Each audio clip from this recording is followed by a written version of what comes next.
Teka muna, Sol. Sa palagay ko, mas mabuti kung maghiwalay tayo. Sige. Para mas mabilis ang pamamalengke. Dito ka, dito ako. Oh, okay? Pero tatawad ka, Oo. Huwag kang panloko. Mukha kang lokohin eh.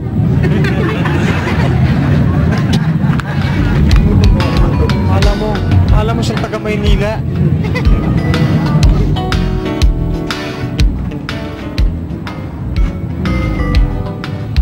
Hinog na ba to? Oo, hinog na ho to. Pwede, napakatamis pa. Matamay, sigurado ka? Sigurado ako. Magkano ito? Yan ho, 30 lang ho yan. Ang mahal naman. Mura na nga ho to. Sa iba, napakamahal nito.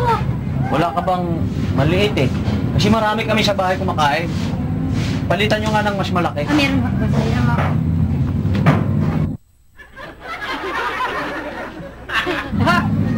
Ayun yan.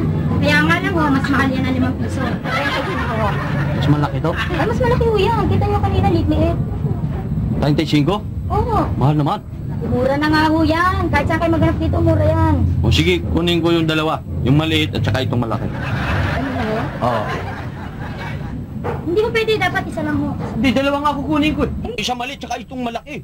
Eh, sinabi na nga hindi po pwede. Dapat isa lang. Dali.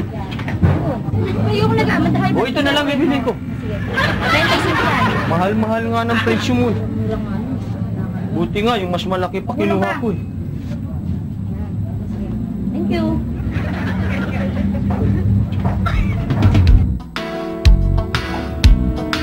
Miss, may saging kayo? Meron, ito.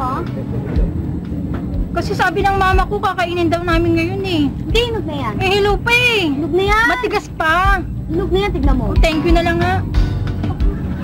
Ano yung tinta ko? Miss, may saging kayo? Meron. Hinog na yan.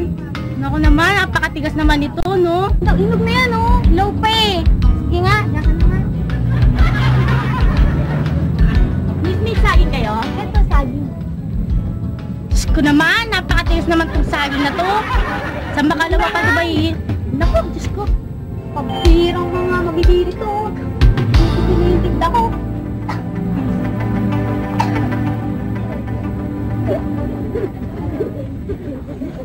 Miss, may saging kayo? Meron mo, hinog na yan, oh. Hinog na? Oo, hinog na. Ay, alin to? Oo. Ay, malambot na nga, hinog na. Oo, magkano?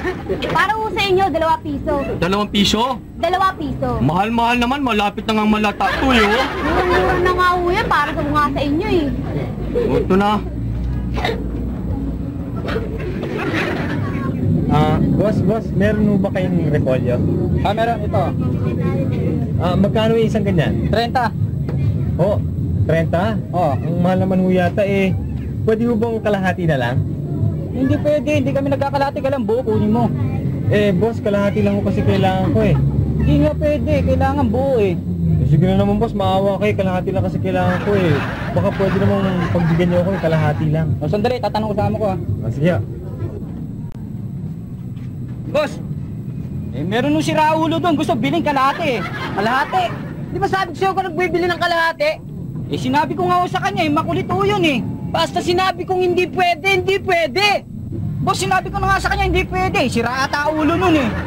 Talagang may katok eh. Pilit ng kalahati eh. Boss, buti na lang nandito yung bibili ng kalahati. Tara.